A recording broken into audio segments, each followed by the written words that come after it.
ஆண்டவராகிய இயேசுவின் நாமத்தில் தொலைக்காட்சியினர்களுக்கு அன்பின் வாழ்த்துக்கள். இந்த நாளின் செய்தி என்னவென்றால், வேதம் கூறும் சில வாசல்கள். வேதம் முழுவதும் அநேக வாசல்களை குறித்து ஆண்டவர் சொல்லியிருக்கிறார். நானே வாசல். இப்படி அங்கே எனக்கு அனுகூலமான ஒரு வாசல் திறந்திருந்தது. இப்படி பல வாசல்களை குறித்து திருமறை சொல்லுகிறது. இன்றைக்கு ஒரு 3 வாசல்களை உடன் பகிர்ந்து கொள்ள விரும்புகிறேன். திரையில் பாருங்கள். டோர் ஆஃப் ஆஃபரிங் என்ன, அதாவது பலி செலுத்தப்படுகிற ஒரு வாசல். Door of offering. இரண்டாவது, டோர் ஆஃப் ஆப்பர்ச்சுனிட்டிஸ், வாய்ப்புகளை தரும் வாசல். மூன்றாவது, டோர் ஆஃப் ஒபீடியன்ஸ், கீழ்ப்படிகளை கற்றுக் கொடுக்கிற வாசல். திரும்ப சொல்லுவேன். டோர் ஆஃப் ஆஃபரிங், என்னையே பலியாக்குகிற ஒரு வாசல், என் வாழ்க்கையை மாற்றுகிற அர்ப்பணத்தின் வாசல். இரண்டாவது, ஆப்பர்ச்சுனிட்டிஸ், வாய்ப்புகளின் வாசல். மூன்றாவது, ஒபீடியன்ஸ், கீழ்ப்படுதலின் வாசல். நான்காவது, ஒன்னஸ், ஒருமுகப்படுத்தும் வாசல். நாளிலே இதை நீங்கள் கவனமாய் கேட்கிறேன். முதலாவதாக, டோர் ஆஃப் ஆஃபரிங், என்னையே பலியாக காணிக்கையாக அர்ப்பணிக்கும் ஒரு வாசல். யாத்திராமத்து புஸ்தகம் 12ஆம் அதிகாரம் 1 முதல் 13 வசனங்கள் வரை. இது நீண்ட அதிகாரம். ஒருவேளை கரத்தில் வேதம் இருக்குமானால், தேவனுடைய ஊழியர்கள், வேதத்தை விரும்புகிற கர்த்தருடைய பிள்ளைகள், வேதம் இருக்குமேயானால் யாத்திராமத்து புஸ்தகம் 12ஆம் அதிகாரம் 1 முதல் 13 வசனங்கள் வரை நீங்கள் தியானிக்க அன்பாக கேட்கிறேன். இது உங்களுக்கு பயன்படும். அந்த வசனம் இப்படி சொல்லுகிறது. கர்த்தர் எகிப்து தேசத்திலே மோசேயும் ஆரோனையும் நோக்கி, அவர் சொல்லுகிற வார்த்தை, இந்த வருஷத்தின் 1ஆம் மாதமாக இருப்பதாக, இது பிரதானமான மாதம். தேவன் சொல்லுகிறார், பிரதானமான. அங்கே நீ செய்ய வேண்டிய வேலை என்ன? வீட்டுக்கு, அதாவது ஒவ்வொரு வீட்டின் தலைவர்களும் வீட்டுக்கு ஒரு ஆட்டுக்குட்டியை, ஒவ்வொருவரும் ஒரு ஆட்டுக்குட்டியை தெரிந்து கொள்ள கடவர்கள். அடுத்த வார்த்தை, வீட்டில் இருக்கிறவர்கள். அடிக்கடி இந்த வசனம் அடுத்தது, வீட்டில் இருக்கிறவர்கள். 6ஆம் வசனம், அதை அடித்து. 7ஆம் வசனம், அதை வீட்டு வாசல்களிலே நிலைக்கால்களிலே தெளிப்பீராக. அந்த வசனம் சொல்லப்பட்டிருக்கிறது. அதை அடித்து வீட்டின் நிலைக்கால்களிலே 2 நிலையிலும் மேற்சட்டத்திலும் தெளிப்பீர்களாக. இங்கே நான் உங்களோடு பேச விரும்புகிற அந்த வார்த்தை என்னவென்றால், இது படிப்பதற்கு வித்தியாசமா இருக்கலாம். ஏன் தேவன் சொல்லுகிறார்? அந்த வார்த்தை திரும்ப படிக்கிறேன். யாத்திராகமம் 12:3, தெரிந்து கொள்ளுங்கள். அடுத்து 4ஆம் வசனம், தெரிந்து கொள்ளுங்கள். 5ஆம் வசனம், தெரிந்து கொள்ளுங்கள். என்ன செய்ய வேண்டுமா? 7ஆம் வசனத்துல, வீட்டு வாசல்களில் நிலைக்கால்கள் 2 நிலையிலும் மேற்சட்டத்திலும் தெளித்து. அந்த தேவன் ஒன்றை சொல்லுவாரானால் அதற்கு 1000 அர்த்தங்கள் உண்டு. பல நேரம் நம்ம திருமலையில வாசிக்கிறோம், ஏராளமான சத்தியங்களை வாசிக்கிறோம். சில புரிந்து கொள்வதில்லை. தேவன் ஒன்றை சொல்லும் போது அதில் 1000 அர்த்தங்கள் இருக்கிறது. அங்கே தேவன் சொல்லுகிற வார்த்தை, என் ஜனங்கள். அந்த வாசனப்பட்டிருக்கிறது, என் ஜனங்கள். 3ஆம் வசனம், இஸ்ரவேல் சபையா. அப்படியானால் தேவன் சொல்லுகிற ஒரு வார்த்தை என்னவென்றால், முதலாவது, அந்த உன்னையை அர்ப்பணிக்கும் வாசல். அர்ப்பணம் என்று சொல்லும் போது எதிர்பார்ப்பு இல்லாமல், நிபந்தனை இல்லாமல் கீழ்ப்படுகிற ஒரு வார்த்தை. அந்த வார்த்தை சொல்லப்பட்ட நேரம், ஆண்டவர் தம்முடைய ஜனங்களை எகிப்திலிருந்து கொண்டு வருகிறார், பாலும் தேனும் ஓடுகிற கானான் தேசத்துக்கு. ஆண்டவர் சொன்ன அந்த ஒரு முதல் வார்த்தை என்னவென்றால், கவனியுங்கள், ஒவ்வொருவரும் தன் வீட்டின் நிலைக்கால்களிலே, வாசல்களிலே ரத்தத்தை தெளிக்க ரத்தத்தை பூச கடவர்கள். அப்படியானால் இன்றைய குடும்பத்துக்கு பாதுகாப்பு கிறிஸ்துவின் ரத்தம். கிறிஸ்துவின் ரத்தம் மட்டும்தான் உங்கள் குடும்பங்களையும் என் குடும்பங்களையும் பாதுகாக்கும். இன்றைக்கு பாதுகாப்புக்காக என்னென்னவோ பண்றாங்க. பிரபலத்தினர் வாசு சாஸ்திரம், நாள் பார்ப்பது, நிலைக்கால் வைக்கும் போது அந்த அர்ச்சகரை கூப்பிடுவது அது அவனுக்கு பழக்க வழக்கம். தேவன் சொல்லுகிறார், நீ உன் வீட்டு வாசல்களிலே இரத்தத்தை பூசுவாயாக, இரத்தத்தை தெளிப்பாயாக. அங்கே ஏராளமான வாதைகள் வந்தது, 9 வாதைகள். ஆனாலும் அப்பொழுதும் பார்வன் மனமாறவில்லை. ஆனால் தேவன் சொன்னார், அதற்கு ஒரே வழி, நீங்கள் பாதுகாக்கப்பட ஒரே வழி ரத்தம் தெளிக்கப்படுதல். இது சிலுவையின் அடையாளம், சிலுவையின் அடையாளம். இதைத்தான் தேவன் அன்றும் செய்தார் என்றும் செய்தார். நிறைய பேருக்கு புரியல. அன்பானவர்களே, அநேக கிறிஸ்துக்குள்ள சொல்லுகிற வார்த்தை, வீட்டுல பேய் இருக்குது, வீட்டுல பிசாசு இருக்குது. இந்த விடுதலின் ஊழியத்தில் இருக்கிற பலர் இந்த வார்த்தையை தவறாய் பயன்படுத்துகிறார்கள். வீட்டுல அது இருக்குது, இது இருக்குது, ஆவி இருக்குது, தகடு இருக்குது. அது ஏற்புடையதா என்று தெரியவில்லை. ஊழியக்காரர்களே அதற்கு எனக்கு அது எப்படி எனக்கு ஒன்றும் புரியல. அது குறித்த விளக்கத்தை அந்த வார்த்தை போக வரம்பில்ல. இதெல்லாம் பொய்யானது, மாயானது. ஒரே ஒரு வார்த்தை, உங்கள் வீடு பாதுகாக்கப்பட வேண்டுமானால் வேதம் சொல்வது God's plan, தேவனுடைய திட்டம், தேவனுடைய தீர்மானம், தேவனுடைய விருப்பம். அவர் சொல்லுகிறார், அதை அடித்து 5ஆம் வசனம், பழுதற்ற ஆணும் ஒரு வயதுள்ளா இருக்க வேண்டும், செம்மறியாடாவது வெண்களாலானது அதை தெரிந்து கொள்ளலாம். அடுத்த வசனம், அதை எடுத்து அதை அடித்து அதை எடுத்து அதை புசிக்கும் வீட்டு வாசல்களே விரைக்கால்களில் 2 வேளையிலும் நீங்கள் மேற்சட்டத்திலும் தெளித்து. இங்கே சொல்லப்பட்டிருக்கிறது, அந்த ராத்திரியிலே நான் சங்கார தூதன் கடந்து போகும்படி வசனம் சொல்லுகிறது, நான் எகிப்து தேசம் முழுவதும் எங்கும் கடந்து போய் எகிப்து தேசத்தில் இருக்கிற மனிதர் முதல் மிருகஜீவன் மட்டும் முதற் பேராயிருக்கிற எல்லாவற்றையும் அதம் பண்ணுவேன், நீதியை செலுத்துவேன், ஆனால் நீங்கள் பாதுகாக்கப்படுவீர்கள். அது சொல்லப்பட்டிருக்கிறது, நான் அந்த ரத்தத்தை கண்டு கடந்து போவேன், எகிப்து தேசத்திலே அழிக்கும் வாதை உங்களுக்குள்ளே வராதிருக்கும். எதனால் தெரியுமா? ரத்தம் தெளிக்கப்படுவதாலே. தேவன் சொல்லுகிற முதல் வாசல் அர்ப்பணிப்பின் வாசல், பலியின் வாசல், கீழ்ப்படுதலின் வாசல். இன்றைக்கு அநேகருக்கு அந்த வாசலுக்குள்ளே வருவதற்கு விருப்பம் இல்லை. இதுதான் பஸ்கா ஆட்டுக்குட்டி, இதுதான் இன்றைக்கு சிலுவை. அன்பான தேவ பிள்ளைகளே, தேவன் எதிர்பார்க்கிற ஒன்று என்னவென்றால், ஏசாயா புஸ்தகம் 59ஆம் அதிகாரம் 2ஆம் வசனம், உங்கள் அக்கிரமங்களே உங்களுக்கும் உங்கள் தேவனுக்கும் நடுவாக பிரிவினை உண்டு பண்ணுகிறது. அடுத்த வார்த்தை, உங்கள் பாவங்களே அவர் உங்களுக்கு செவி கொடுக்காதபடிக்கு அவருடைய முகத்தை உங்களுக்கு மறைக்கிறது. இன்றைக்கு தேவனுடைய ஆசீர்வாதங்களை பெற்றுக்கொள்ள முடியாத நிலைமை என்னவென்றால், பாவங்கள், அக்கிரமங்கள், அசுத்தங்கள், மீறுதல்கள், தேவனுக்கு விரோதமான செய்கிற செயல்பாடுகள். தேவன் சொல்லுகிறார், உங்கள் அக்கிரமங்களை உங்களுக்கும் தேவனுக்கும் நடுவாக பிரிவை உண்டு பண்ணுகிறது.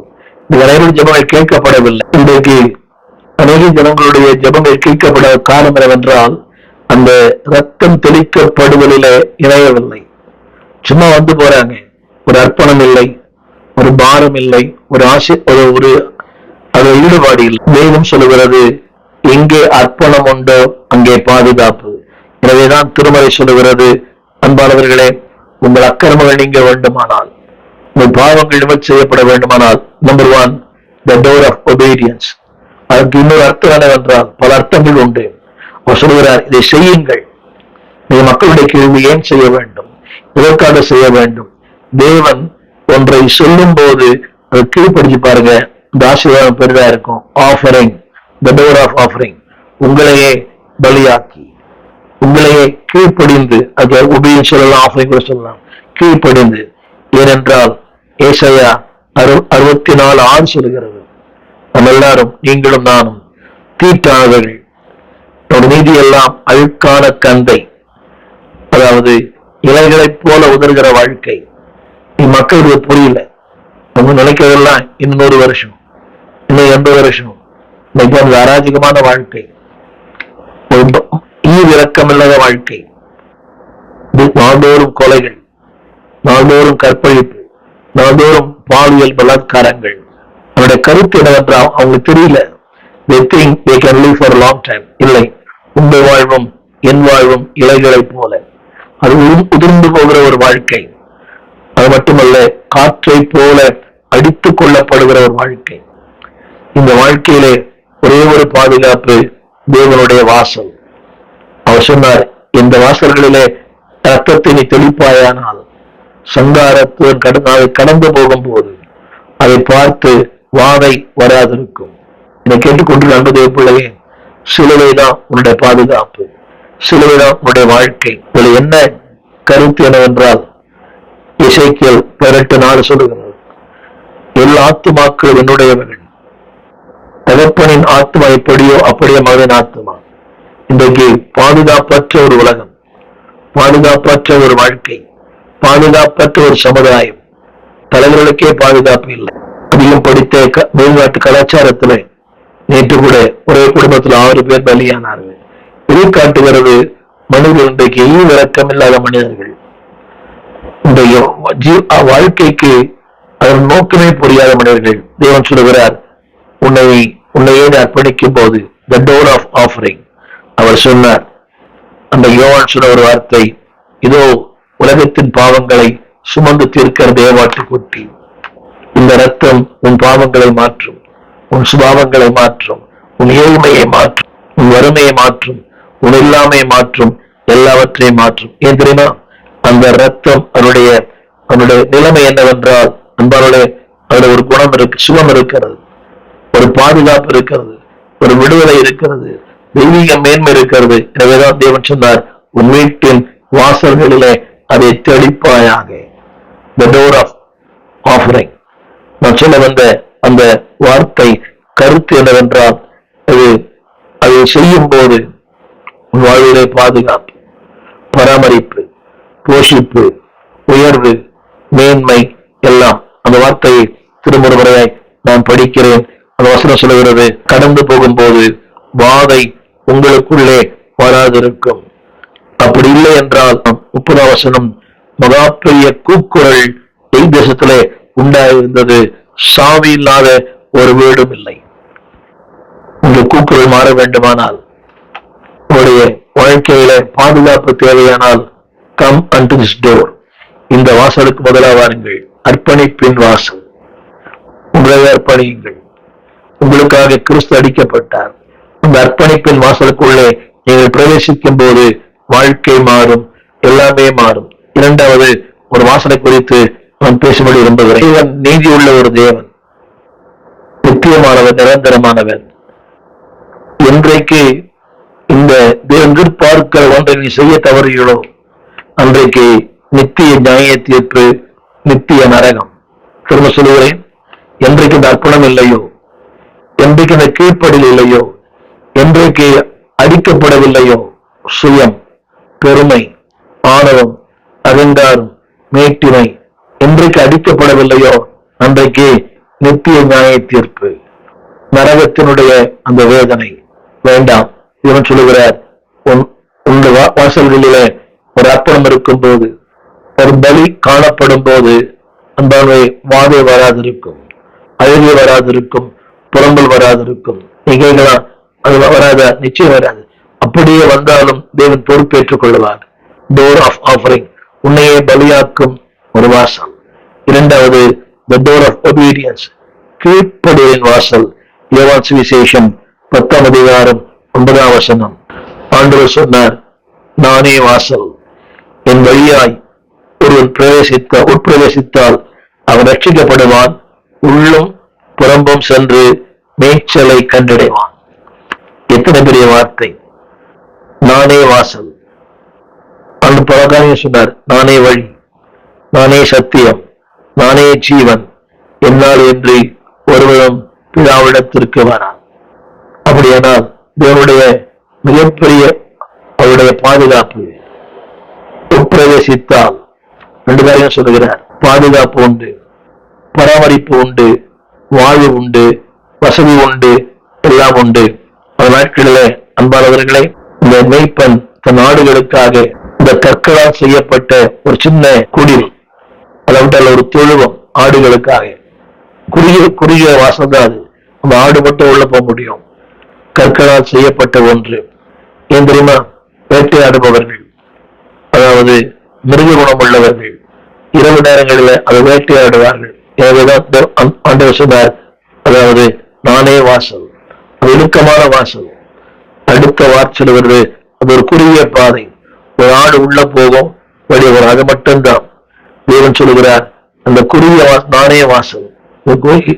விசாலமானதல்ல, கேட்டுக்கு போகிற வாசல் விசாலமானது, நித்தியத்துக்கு போகிற வாசல் மிக குறுகிறது.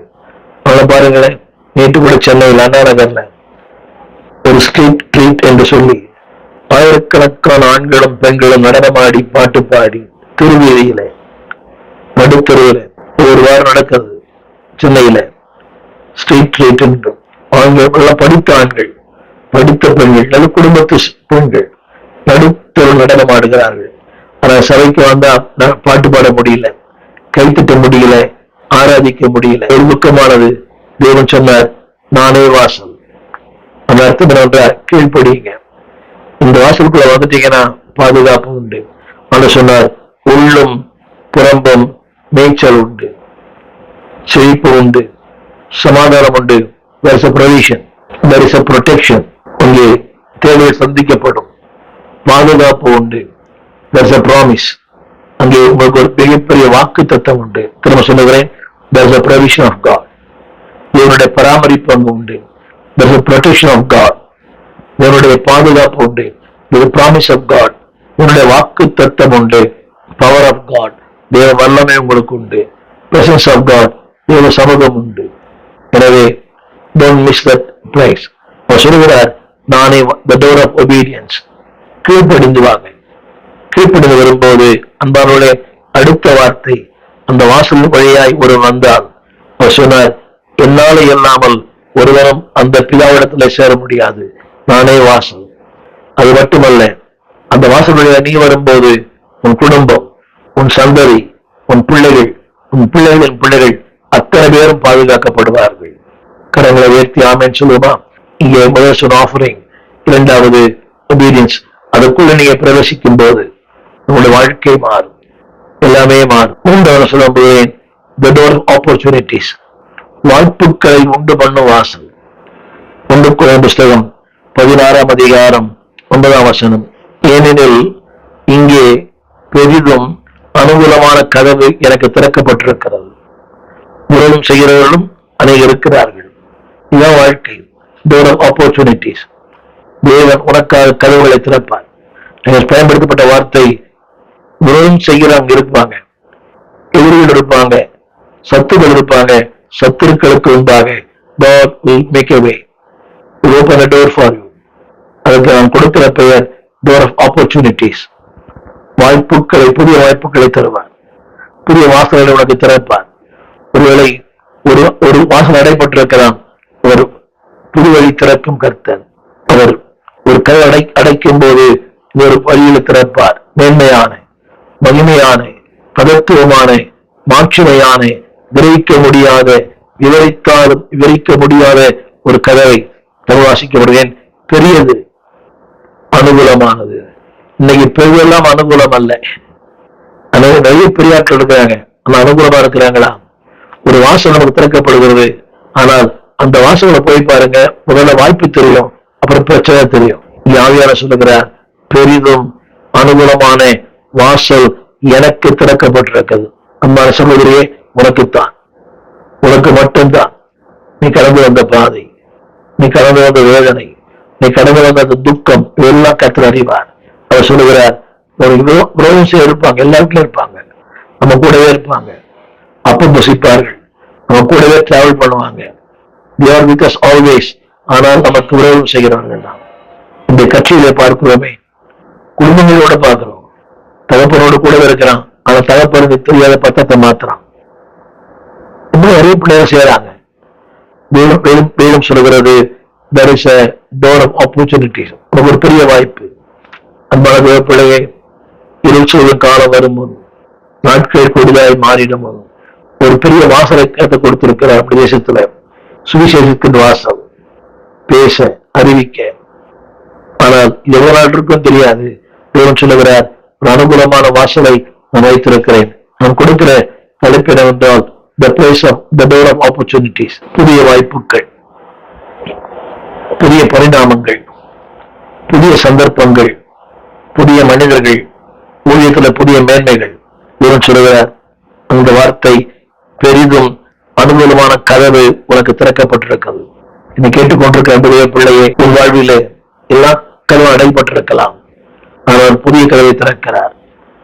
நீ கண்டிராத, நீ கேட்டிராத, நீ பார்த்திராத, நீ அனுபவிக்காத, யாருக்குமே செய்யாத ஒன்றை அவன் செய்ய விரும்புகிறார். அவங்க அவங்களும் இருப்பாங்க.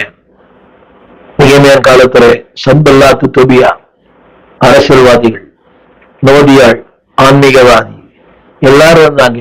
ஜனங்கள் திருச்சபை மக்கள் விரோதமா இருந்தார்கள். ஜனகின் 5ஆம் அதிகாரம் முறுமுறுத்தார்கள், மக்கள் முறுமுறுத்தார்கள், ஆன்மீகவாதிகள் முறுமுறுத்தார்கள், அரசியல்வாதம் முறுமுறுத்தார்கள். சன்பல்லா துபியா 2 பேருமே அரசியல்வாதிகள். The governor of Jerusalem. Noadiah தீர்க்கதரிசி, அவளும் காசு வாங்கி நிகழ்மையாக பேச ஆரம்பித்தாள். ஜனங்கள் பிரயோகித்தார்கள். இதான் உலகம். யாருக்காக பாடுபடுறீங்களோ அவங்களால நீங்க பாடுபடுத்தப்படுவீங்க. அந்த தேவன் சொல்லுகிறார், அன்பானவர்களே, சோர்ந்து போகாமல் இருங்கள். கலாத்திர 6:9. சோர்ந்து போகாமல் இருங்கள் என்றால் கலந்து போகாவிட்டால் அறுவடை செய்யும். இந்த கிராமத்தில் இருக்கிற விசுவாசிகளை பாருங்களேன், எவ்வளோ சோர்வு. திடீரென்று ஒரு புயல் வருது, ஒரு சூறாவளி வருது, ஒரு சுனாமி வருது, ஒரு மழை வருது. But still they work very hard. அவருக்கு தெரியும், I will be recognized. ஒரு நாள் வரும், நானும் கூட இந்த பூமியில நான் மதிப்பு பெறுவேன், மேன்மை பெறுவேன். சோர்ந்து போவதில்லை. ஆண்டவர் சொல்லுகிறார் கலாத்தியர் 6:9, சோர்ந்து போகாமல். வாழ்க்கையில எல்லாருக்கும் எவ்வளவு பெரிய ஊழியக்காரா இருந்தாலும், இவ்வளவு பிரபலமா இருந்தாலும், there are sometimes சோர்ந்து போன எங்களுடைய எலியா சோர்ந்து போனான். போதும் ஆண்டவரே, என் ஆத்மாவை எடுத்துக் கொள்ளும். மோசையை சோர்ந்து போனார், என் பெயரை திருக்கி போடும். இது எல்லாருக்கும் வருகிற ஒரு வாழ்க்கையின் உண்மை சம்பவங்கள். ஆனால் don't give up.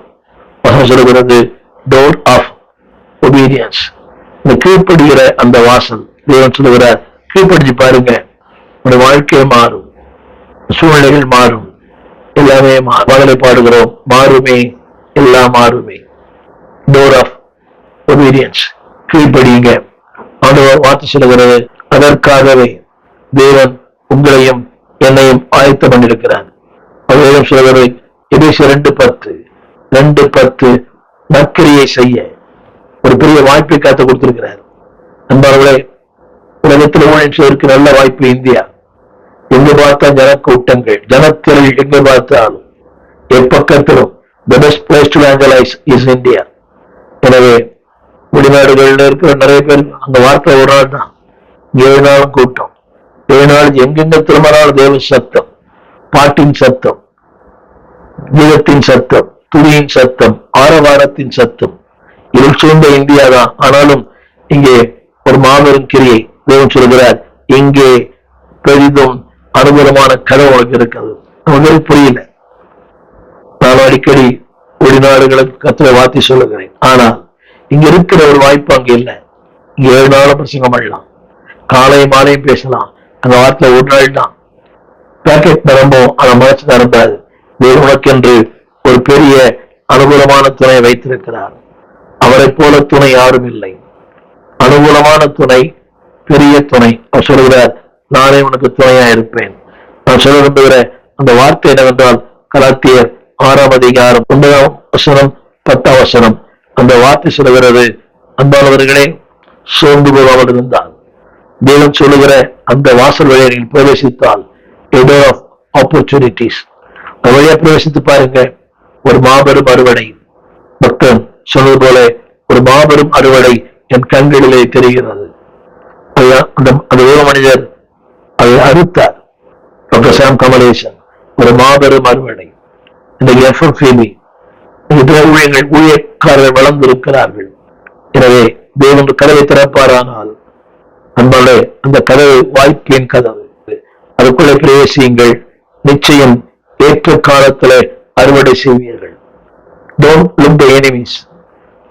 அதாவது உள்ளங்களை பார்க்காதீங்க, உள்ளிகளை பார்க்காதீங்க, தேவனை மட்டும் பாருங்க. உங்களுக்கு அனுகூலமான வாசல் 2 பங்கு வார்த்தை இருக்குது.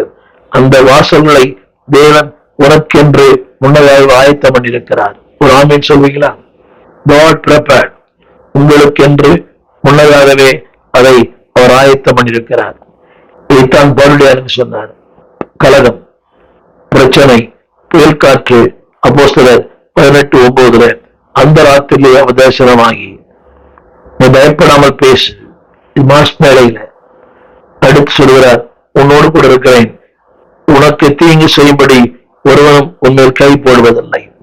இந்த பட்டணத்தில் அநேக இடங்கள் எனக்கு உண்டு. சொன்னது அப்படியே செய்தார். 1000 பேர் எழுப்பினார்கள், கல்லெறிந்தார்கள், மூர்க்க வரி கொண்டார்கள், வீட்டை சுற்றி வளைத்துக் கொண்டார்கள். செத்துப்போன ஒரு பிரேதம் போல கரத்தரன் இழுத்துக் கொண்டு வந்தார்கள். தேவன் சொல்கிறார், அதாவது உன்மேல் ஒருவனும் கை போட முடியாது. ஒரு ஆமென் சொல்லுங்க. உனக்கு தீங்கு செய்யும்படி, உனக்கு துன்பத்தை தரும்படி ஒருவனும் நோமே எந்த மனிதனாலும் முடியாது. ஏனென்றால் அழைத்தவர் கர்த்தர், அபிஷேகம் பண்ணினார் கர்த்தர், உனக்கு கிருபை தந்தவர் கர்த்தர், வாழ வைக்கிறவர் கர்த்தர். அவர் சொல்லுகிறார், ஒருவனும் உண்மையில் கை போட முடியும். தெரியுமா? ஆப்பர்ச்சுனிட்டிஸ், இந்த வாய்ப்புகளை பயன்படுத்துங்க. தேவனை கீழ்ப்படிங்க. கீழ்ப்படிஞ்சா ஒருவன் ஏற்று நிற்க முடியாது. கீழ்ப்படியாவிட்டால் உங்க வாழ்க்கை முடிந்துவிடும். அடுத்த ஒரு வார்த்தை அப்போஸ்தலர் 18:10 18:9 கூட இதே பிரச்சனை பவுலுடைய வந்தது. ஆனால் கர்த்தர் பவுலுக்கு தரிசனமாகி, நீ பயப்படாமல் பேசு, மௌனமாயிராதே, ஒருவனும் உன் பேரில் கை போடுவதில்லை. அந்த வார்த்தை door of opportunities, door of obedience. கீழ்ப்படியும் போது 1000 வாசலுக்கு திறக்கப்படும். கீழ்ப்படியும் போது 1000 வாய்ப்புகளுடைய தேடி வரும். ஒரே ஒரு வார்த்தை ஒபே. சொன்ன டோர் ஆஃப் ஆஃபரிங், இரண்டாவது டோர் ஆஃப் ஒபீடியன்ஸ், மூன்றாவது டோர் ஆஃப் ஆப்பர்ச்சுனிட்டிஸ். கீழ்ப்படிஞ்சு பாருங்க. நீங்கள் காணாத கேட்காத சொன்ன வார்த்தை, ஒருவனும் உன் பேரில் கை போடுவதில்லை. ஆப்பர்ச்சுனிட்டிஸ்.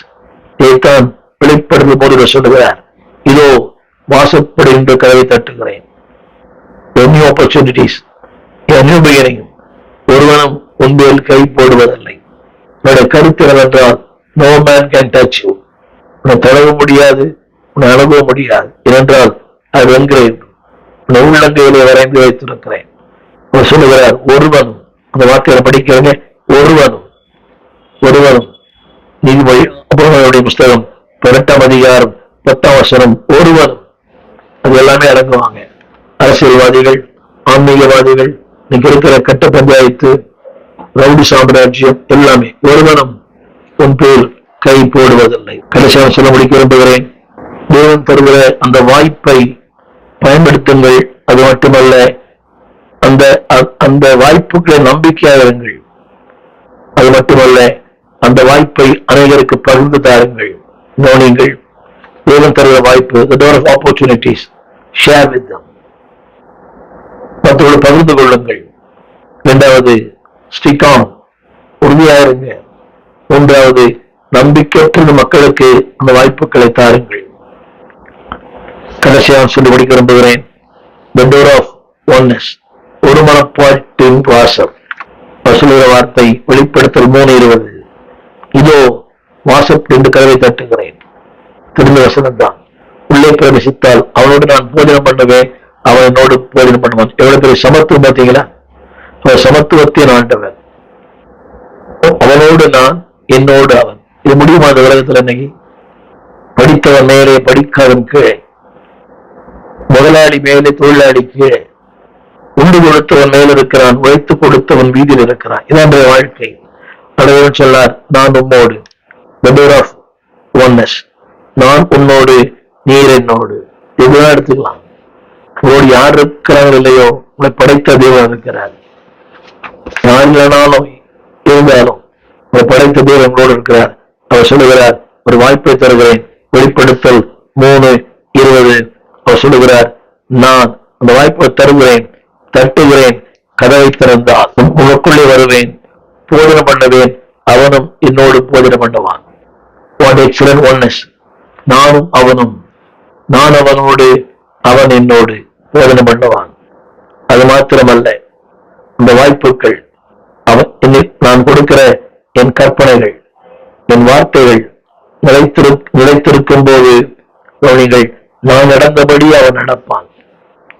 தாயை போல பிள்ளை நூலை போல சேலை. வார்த்தை 1 யோவான் 2:6. அவருக்குள் இழைத்திருக்கிறேன் என்று சொல்லுகிறவன் அவர் நடந்தபடியே தானும் நடப்பான். எத்தனை பெரிய மேன்மை! டோர் ஆஃப் ஒன்னஸ், ஒரு மனதின் ஆவி. இந்த குடும்பங்களிலே அது இல்லை. டோர் ஆஃப் ஆஃபரிங், என்னையே அர்ப்பணிக்கும் ஒரு வாசல். இரண்டாவது, டோர் ஆஃப் ஒபீடியன்ஸ், என்னுடைய கீழ்ப்படுதலை வெளிப்படுத்தும் ஒரு வாசல். மூணாவது, ஆப்பர்ச்சுனிட்டிஸ், வாய்ப்புகளை கொடுக்கிறது. நாளிலே தேவன் தருகிற இந்த வாய்ப்புகளை பயன்படுத்துங்கள். அந்த வாய்ப்புகளை உள்ளே போங்க. திறவுண்ட வாசல் அடைபடும் முன் நொறுமுண்ட மலதாய் முன் செல்வோம். வாய்ப்புகளை பயன்படுத்துவோம். வாய்ப்புகள் என்பது ஒரு முறை. The door of offering, உங்களே பலி, door of obedience, door of oneness, door of opportunities. வாய்ப்புகளை பயன்படுத்துங்க. வாய்ப்புகள் ஒரு முறை வரும், வராது. வாசல் என்ற வார்த்தைக்கு வாய்ப்புகள் அர்த்தம். அன்றைக்கு அந்த சத்திரக்காரனை நோக்கி ரட்சகர் இயேசு வந்தார். ஒரு மிகப்பெரிய வாய்ப்பு. அவனுக்கு மட்டும் இவர் யாருன்னு தெரிந்திருந்தால் உள்ளே இருக்கிறவன் வெளியே அனுப்பியிருப்பார், வெளியே இருக்கிற உள்ள அனுப்பியிருப்பார். எனவே அவன் இடம் இல்லைன்னு சொன்னான். எனக்கு இடம் கொடுத்திருந்தா அவன் சத்திரத்துக்கு சொந்தக்காரனா மாறி இருப்பான். கொஞ்சம் வெள்ளியும் வெள்ளை போலவும் பொண்ணை கொடுத்துட்டு போயிருப்பாங்க. தங்கத்தை விட 13 மடங்கு வேறு பெற்றது வெள்ளை போலம். எனவே வாய்ப்பு என்று ஒரு முறை, அந்த ஒரு முறை தருகிற வாய்ப்பை பயன்படுத்துங்கள். முன் செல்லுங்கள். டோர் ஆஃப் ஆஃபரிங், அர்ப்பணியுங்கள். விடுதலை கிறிஸ்துவின் ரத்தம் இருக்கட்டும். இரண்டாவது, டோர் ஆஃப் ஒபீடியன்ஸ், கீழ்ப்படியுங்கள். ஆஃபரிங், அடுத்து ஒபீடியன்ஸ், கீழ்ப்படியுங்கள். மூன்றாவது, ஒன்னஸ், அவரோடு சேர்ந்து வாழுங்கள். நான்காவது, ஆப்பர்ச்சுனிட்டி, ஒன்னஸ், சேர்ந்து வாழுங்கள். தேவன் உங்களை பலப்படுத்துவார். முதலாவது, அர்ப்பணிப்பின் வாசல். அதுக்குள்ள போங்க. ஏராளமான உன்னதமான நன்மைகளை பெறுவீர்கள். கீழ்ப்படியுங்கள், உங்களை உயர்த்துவார். ஆமென். வானத்தையும் பூமியை படைத்த நல்ல ஆண்டவரே, தர்மையான வேலைக்காக நன்றி. இந்த நாளிலே எங்களுக்கு வைத்திருக்கிற அனுகூலமான கதை வாசல் ஆண்டவரே, அந்த வாசல் நாங்கள் பிரவேசிக்கும் போது நீச்சலை பார்ப்போம், பாதுகாப்பை பார்ப்போம், பராமரிப்பை பார்ப்போம், மேன்மையை பார்ப்போம். எல்லாவற்றுக்கும் மேலாக அந்த பாதைக்குள் அணுகி நடத்த எங்களுக்கு திரும்ப தாங்க. மாபெரும் அறுவடை எங்கள் கண்களிலே தெரிகிறது. அந்த அறுவடைக்கு சொந்தக்காரர் நீங்க தான். அந்த அறுவடையில எங்களையும் பங்குதாரராய் மாற்றும் அன்பன் கரங்களிலே தாழ்த்துகிறோம். இயேசு நாமத்தில் பிதாவே, ஆமென். அன்பான பிள்ளைகளை, என்னுடைய சபை ஆராதனை ஞாயிறுதோறும் காலை 8 மணிக்கு, மாலை 6 மணிக்கு ஸ்டான்லி மருத்துவமனைக்கு பக்கத்தில், வடசென்னையிலே ஸ்டான்லி மருத்துவமனை பக்கத்தில் குழந்தை பிரிவு இருக்கிறது. அதுக்கு பின்னால ஒவ்வொரு ஞாயிறுதோறும் காலை 8 மணிக்கு, சாயங்காலம் 6 மணிக்கு. எங்கும் செல்லவில்லை என்றால் கர்த்தரை ஆராதியுங்கள். வேத ஆழங்களை புரிந்து கொள்வீர்கள். ஒரு முறை வந்து பாருங்கள், உங்களுடைய வாழ்க்கை மாறும். வசனத்தை உடம்புல வந்து பாருங்க, உங்களுக்குள்ள வசனத்தின் தாகம் ஏற்படும். வாருங்கள். 65 பரமானந்த முதலி தெரு, சென்னை 7 கிணறு, சென்னை 1, ஸ்டான்லி மருத்துவமனைக்கு பக்கத்துல. வாருங்கள். வாழ்க்கை மாறும், எண்ணங்கள் மாறும், சுபாவங்கள் மாறும். God bless you. எங்கள் விலாசம்: போதகர் ஸ்டீபன் தேவகுமார், திறந்த வாசல் சபை, நம்பர் 65, பரமானந்த தெரு, 7 கிணறு, சென்னை 600001. தொடர்புக்கு 9841839287. மேலும் 04443183330. எங்கள் மின்னஞ்சல் stephenopendor@gmail.com. எங்கள் தேவ செய்திகளை யூடியூப் சேனலில் பார்த்து பயனடையுங்கள். தேவன் உங்களை ஆசீர்வதிப்பாராக.